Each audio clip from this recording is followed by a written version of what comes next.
Cuando yo dije en el colegio que iba a estudiar Derecho, los profesores y la orientadora se aterraron. ¿Cómo así?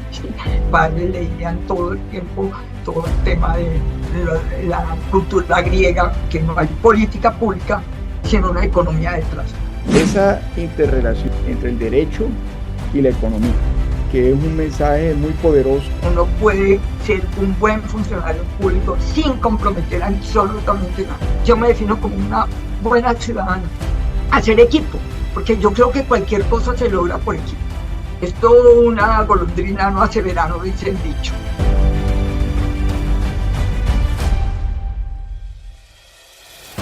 Un cordial saludo para toda la audiencia del programa Encuentros, un espacio virtual pensado desde una visión de responsabilidad social, en el que nos dedicamos a conversar con líderes profesionales, líderes empresariales, que a lo largo de su vida han dejado huella a partir de las diferentes actuaciones que han venido desarrollando con esfuerzo, con mérito, con una serie de criterios que han permitido que hoy en día sean referentes para la sociedad. Hoy tengo el placer de tener como invitada a una mujer que, antes de hacer la presentación formal, quiero dar un mensaje, y es que es una referente personal para Ervin Blanco. Hoy tengo el gusto de tener como invitada a la doctora Olga González, directora del Departamento de Derecho Fiscal de la Universidad Externado de Colombia. Bienvenida a tu programa. Muy buenos, Erwin, muchas gracias por la invitación. Todo un honor, y esto no es una frase de cajón, y tú lo sabes. Cuando tocaste la puerta del externado para la especialización y te he visto crecer hasta hoy día, desde lo personal, desde lo profesional. Mil gracias por invitarme. No, para mí realmente es muy gratificante poder tenerte hoy aquí en este espacio, querida Olga, porque realmente ha sido, como lo mencioné, un ejemplo a seguir en mi carrera profesional, y estoy convencido que no solo en la mía, sino en la carrera de cualquier cantidad de profesionales que hoy en día nos dedicamos a las áreas de impuestos y de aduanas y comercio exterior. Pero bueno, no hablemos de este servidor, sino hablemos de la doctora Olga, que es la protagonista en este momento. Y quisiera preguntarte, mi apreciada Olga, para iniciar esta conversación tan amena, que nos pudieras compartir un poco de tu experiencia personal y profesional, porque pues claro, hoy en día uno ve a la doctora Olga que brilla, que es una persona tan enfocada en los temas académicos, tan enfocada en los temas de consultoría, tan enfocada en los temas de sociedad, pero ¿cómo llega la doctora Olga a ser esa mujer y esa profesional que hoy en día es? Por favor, cuéntanos un poco. Bueno, Edwin, lo primero es la elección de la carrera. Yo creo que es fundamental. Y la elección de la universidad. Eh, yo fui en el colegio buena para los números, la monitora de trigonometría, física, me gustaba mucho. Eh, y mi papá era una persona con mucha facilidad también para los números. Cuando yo dije en el colegio que iba a estudiar Derecho, los profesores y la orientadora se aterraron, ¿cómo así?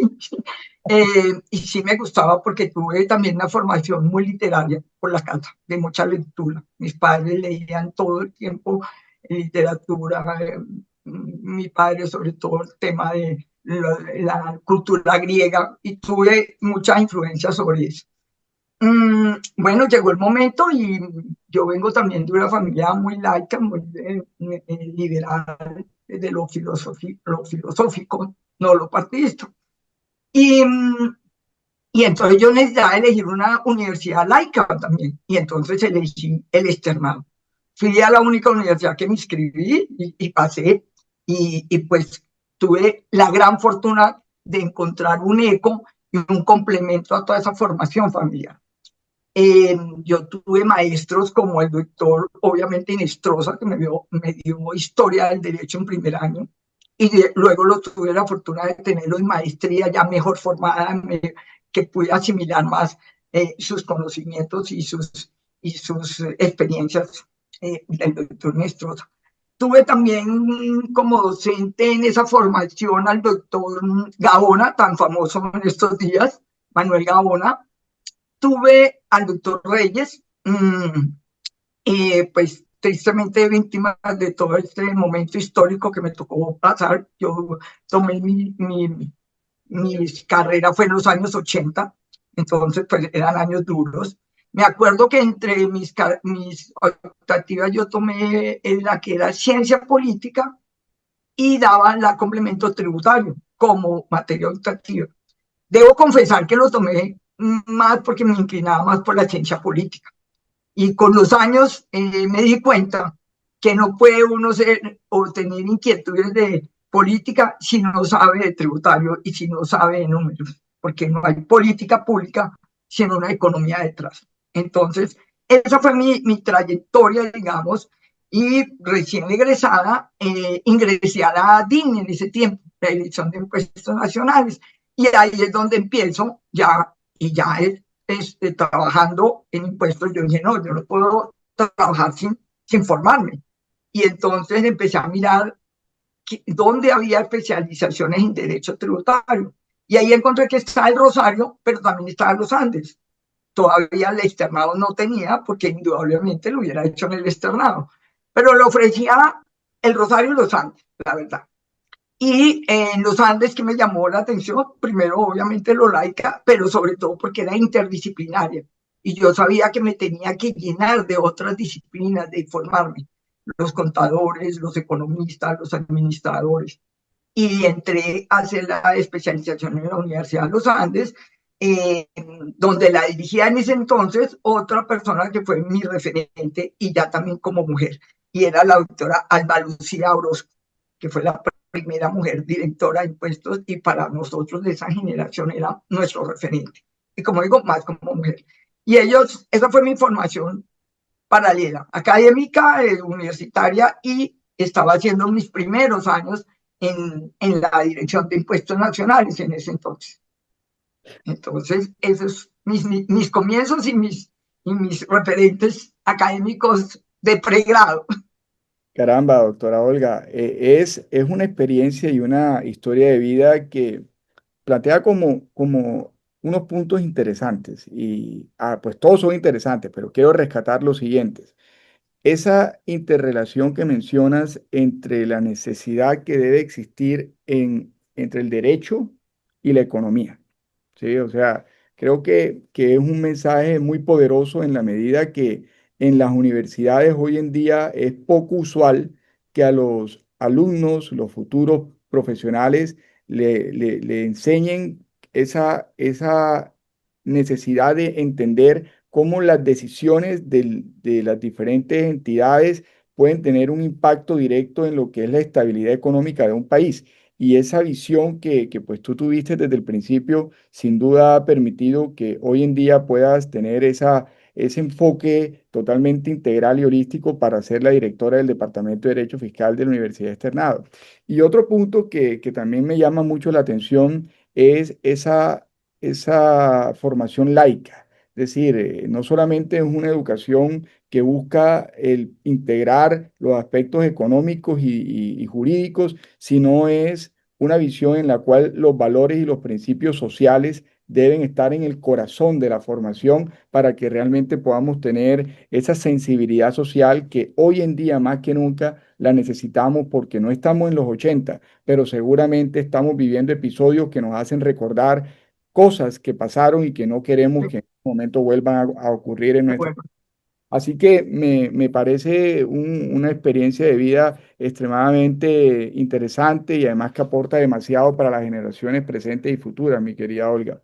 Y bueno, y siguiendo con esa línea que tú has planteado de la formación y de la participación ya profesional, sé que has trabajado, ya lo dijiste en la DIN, pero también has tenido retos que enfrentar en otras entidades del sector público, como la CIAT, por ejemplo. No sé si es del sector público y ahora tú no los aclararás, pero quisiera preguntarte ¿qué retos consideras tú que han sido los principales que has enfrentado para poder llegar al lugar en el que hoy en día estás? ¿Cuáles son esos retos? El primer reto fue la carrera que hice en la DIN.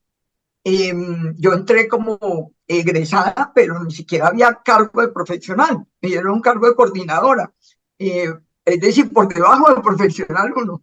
Pero yo ingresé, yo dije, yo trabajo aquí 2 años, aprendo, asimilo y me iré.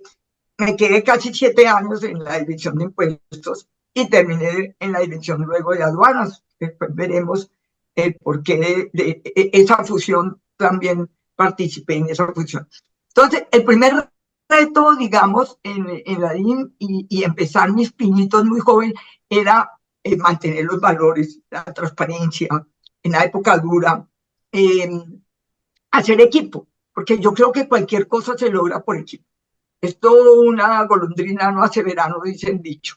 Tuve la fortuna de pertenecer a un equipo de personas muy jóvenes que estaban liderando la entidad, y ahí está el doctor Sarama, el doctor Julio Roberto y varias personas como Santiago Pardo, Fernando Ramírez, que nos formaron a un grupo de muchachos muy jóvenes, recién egresados, y nos fueron dando poco a poco responsabilidades importantes. Hice una carrera muy bonita para mí. Yo empecé, como les digo, de coordinadora, que estaba por debajo de administrativa, creo que se llamaba en ese entonces, luego profesional, luego fui jefe de división, luego fui, y cada vez era un reto mayor. Claro, después fui directora seccional y terminé mi carrera en pública interna nacional, siendo subdirectora en la aduana, y luego pasé, hice unos añitos en la aeronáutica civil. Y también conocí un sector muy importante, el sector aéreo, bastante interesante y bastante retador también. Además era retador porque yo no tenía esa formación en derecho aéreo. Ese es un derecho que poco se ve en los pregrados. Pero bueno, se atendieron. Mis desafíos ahí fueron fundamentalmente armar buenos equipos, hacer parte de equipos que tengan los mismos valores. El valor de la eficiencia, de la eficacia, de la transparencia, de que no hay que venderle el alma al diablo para uno tener una buena calidad de vida. Uno puede ser un buen funcionario público, tener una calidad de vida decente, honorable, sin comprometer absolutamente nada. Eso es un valor que yo siempre se los digo a todos los estudiantes. Transparencia, y como país salimos adelante. No, con mesura y con calidad de vida. Uno no tiene que sacrificar ni nada. Entonces, bueno, el CIA, tú preguntas por el CIA. El CIA llegó después, muchos años después. Yo después ya salí de ser funcionaria pública, puse mi oficina, hicimos una oficina interesante, luego fui con mi oficina individual, atendiendo temas tributarios, temas aduaneros, por mi paso por la aduana, por mi paso por la DIN, y empecé a hacer mis primeros pinos como independiente. Ahí consolidé una oficina, lo que llaman ahora las firmas boutique, y, una amiga, María Raquel, que se fue para el CIA, un día me llamó y me dijo que si quería ser parte de un proyecto internacional, el CIA, en el CIA. ¿El CIA qué es? El CIA es el Centro Interamericano de Administraciones Tributarias.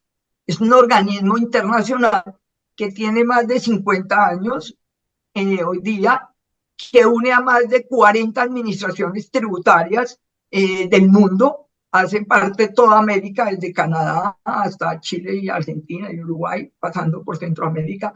Hace parte de países europeos, también tienen africanos. Es un organismo internacional dirigido a la modernización y al fortalecimiento de las administraciones tributarias.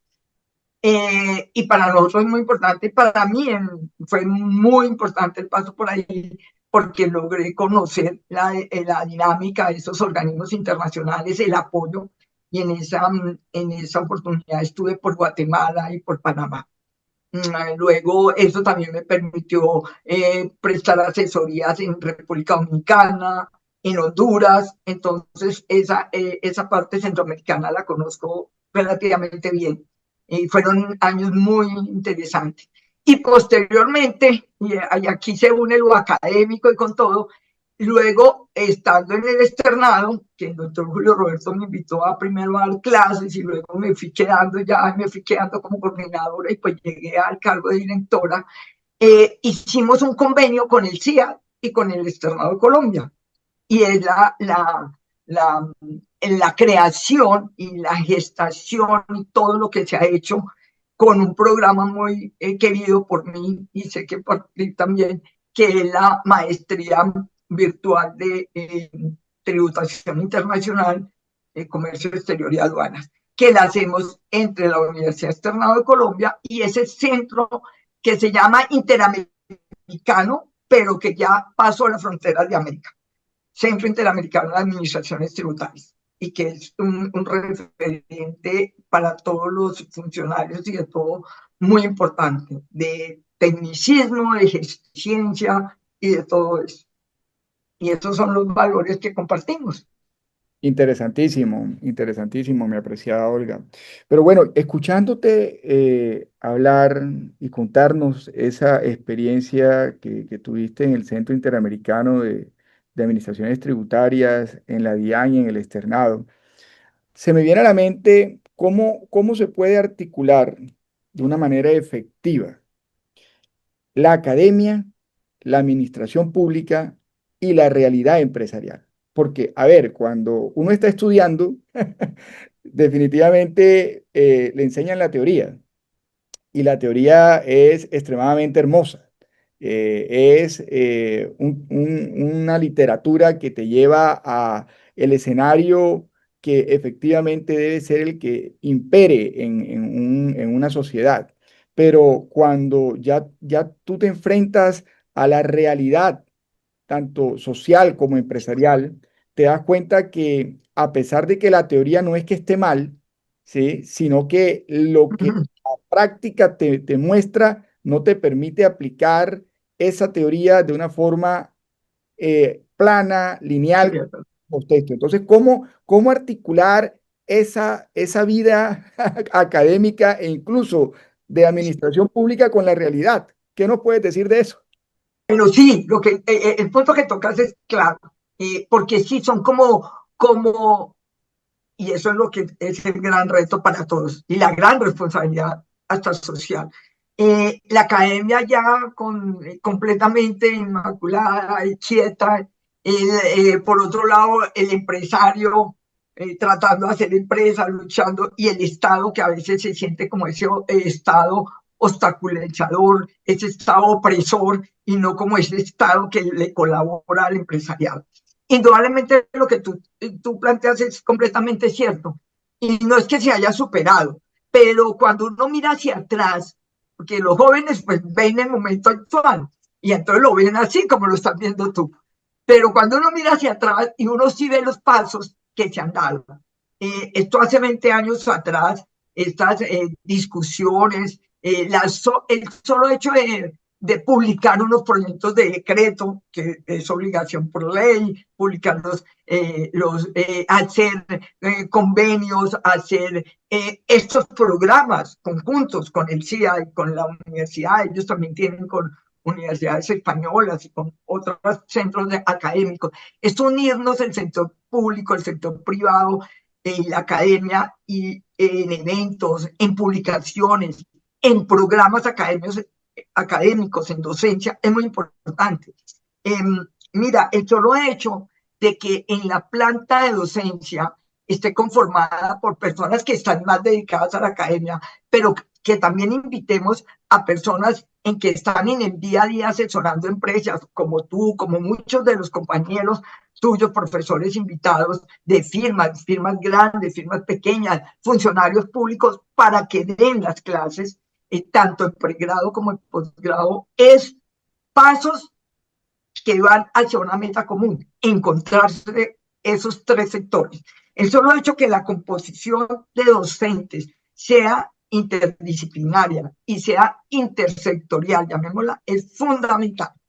esas universidades ya de solos académicos no sirven, o de solo, tampoco me gustan los solos prácticos y los solos empresariales, porque esa teoría que tú dices, esa parte dogmática, esa fundamentación desde lo básico del Estado de Derecho, de todo eso, es fundamental para los análisis y la aplicación de la norma. Aplicación desde cualquier punto de vista, como operador del sector privado, como juez, como asesor, como académico. Entonces, eso es un gran paso que no se veía hace muchos años, hace 20 años, 25 años no se veía.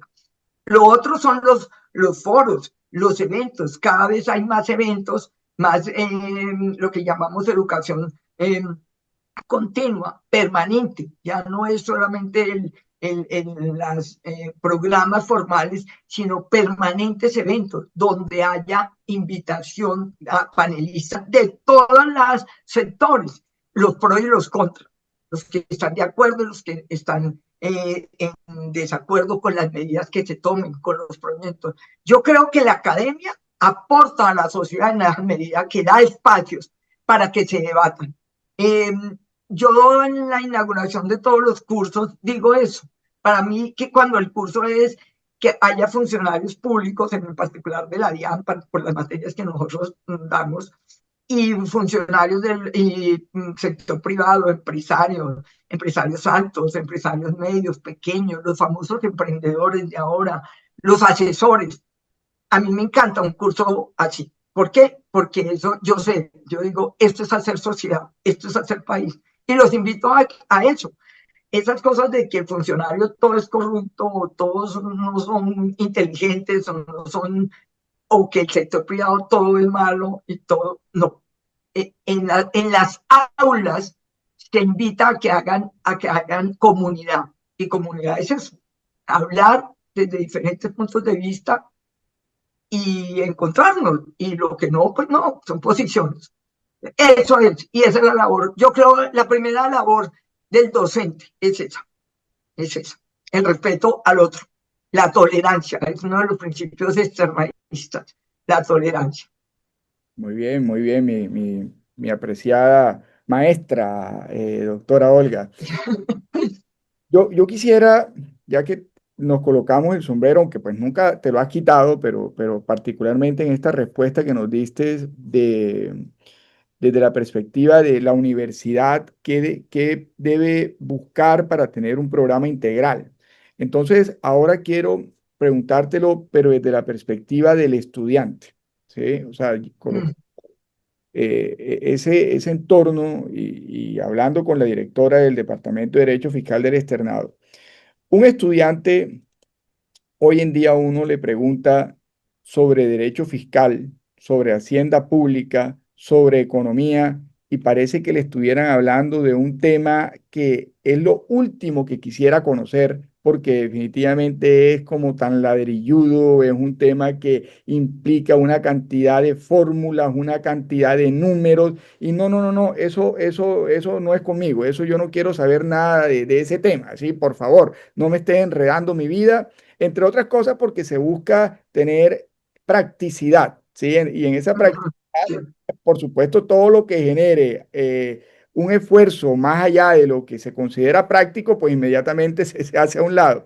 Entonces, desde la perspectiva de los estudiantes, ¿qué retos has visto que se están dando en las generaciones actuales de estudiantes para poder enamorarlos, incentivarlos a que el derecho fiscal es un área que definitivamente debe ser por lo menos conocida de una manera básica para que les sirva en su profesión o en sus diferentes roles profesionales que implique? Muy buena pregunta, difícil, difícil. Lo primero, el gran reto con las nuevas generaciones es eso que tú mencionabas, la rapidez, la practicidad, ellos lo quieren todo en cápsulas. Cuando recién salió el Twitter, yo decía esto en 140 caracteres es absurdo. Yo fui uno de lo que yo decía, no hay, sí, hay cosas que hay que hablarlas despacio, hay que argumentarlas, hay que fundamentarlas con más. Pero después se fue creciendo. Y ahora el nuevo reto es pues la inteligencia artificial. Ellos todo dicen, pero si ya todo está ahí, entonces consultan y no sale la inteligencia artificial y todo está. Ya los alumnos le cuestionan, doctora, no, esa posición que usted dice, la inteligencia artificial dice que no o que sí, ¿cierto? Entonces, el gran reto para todos como sociedad es, primero, es saber usar y saber aprovechar las herramientas, que eso no se vuelva un paradigma incuestionable, todas esas herramientas, que sean instrumentos, hacerlos conscientes a ellos que esos son instrumentos de formación y que tienen que tomarlos, pero que tienen que asimilarlos, analizarlos y eso. Y cómo llamarlos para que les guste fiscal. Tú planteas una cosa bien importante porque en nuestra universidad Hacienda Pública se da en el último semestre, en los 2 últimos semestres. Entonces, claro, ellos han tenido penal, y han tenido civil, y han tenido todas estas materias fundamentales. Yo creo que lo primero es la constitución económica.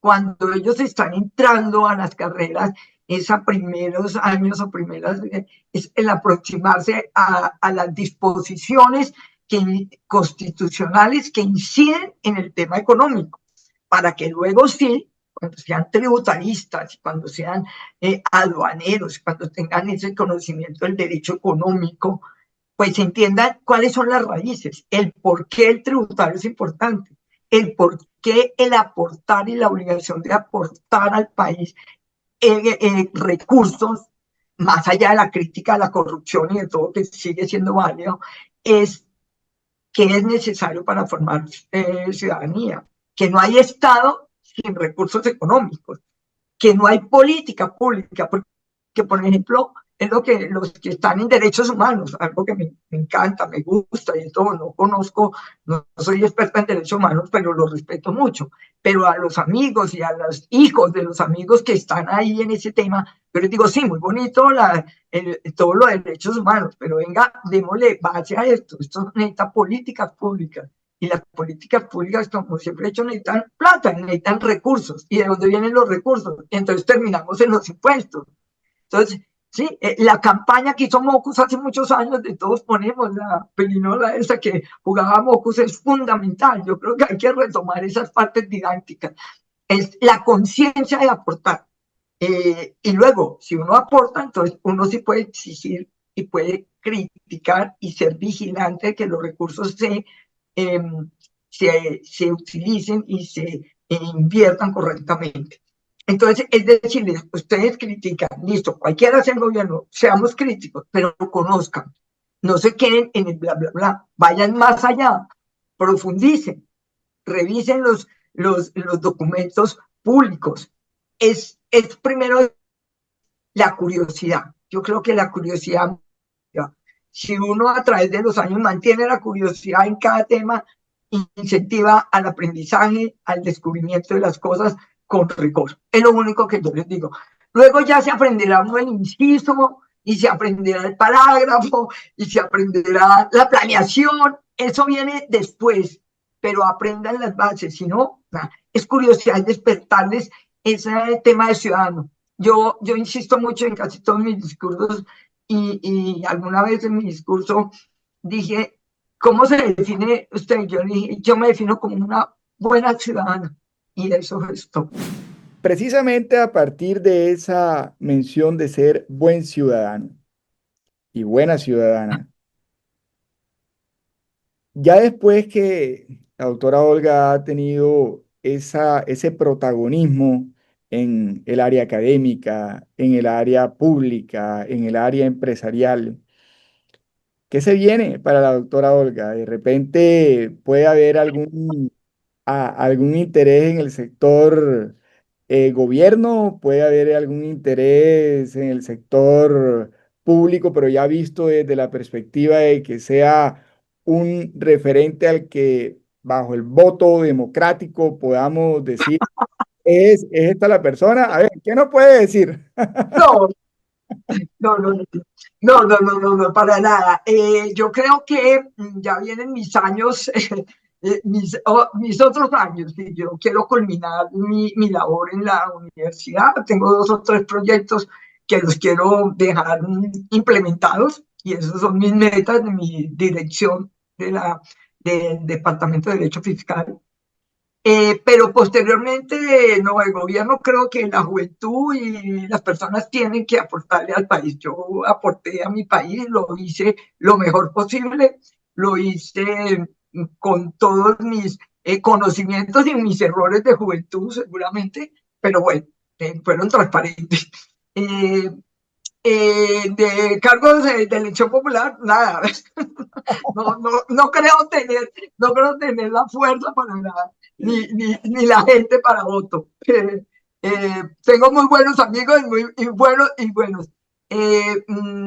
Me gusta porque tengo amigos de ambas tendencias, amigos de izquierda, amigos de centro, amigos de derecha y todos muy respetuosos de todos.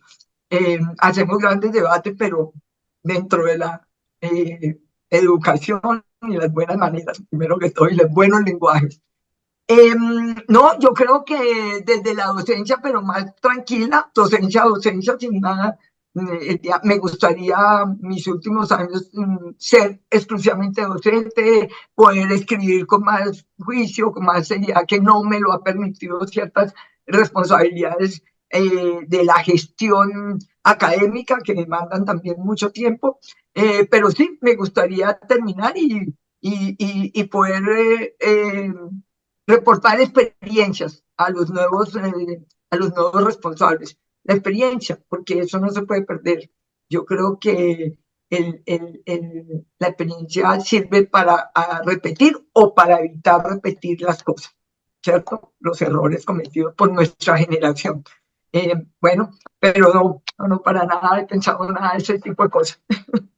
Bueno, muy Más bien. tranquilo. Lo que pasa es que uno no sabe la vida que le va presentando.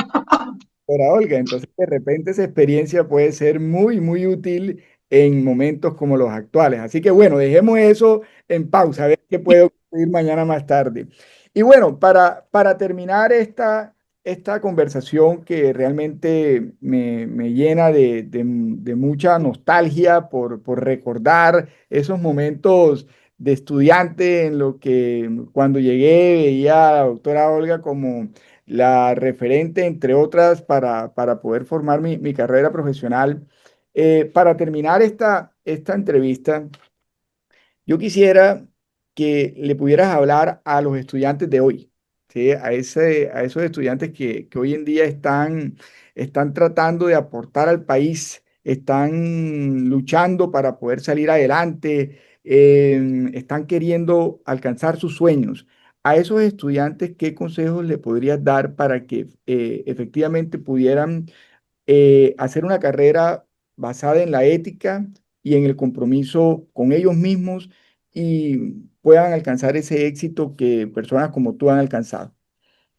Bueno, yo qué les diría, primero, pues indudablemente el rigor en lo que se hace, en lo que se escoja o en lo que la vida lo vaya llevando a uno un poco, hacerlo con rigor, con juicio, con dedicación, y hacerlo con alegría, no perder la alegría, no perder la diversión, uno se puede divertir.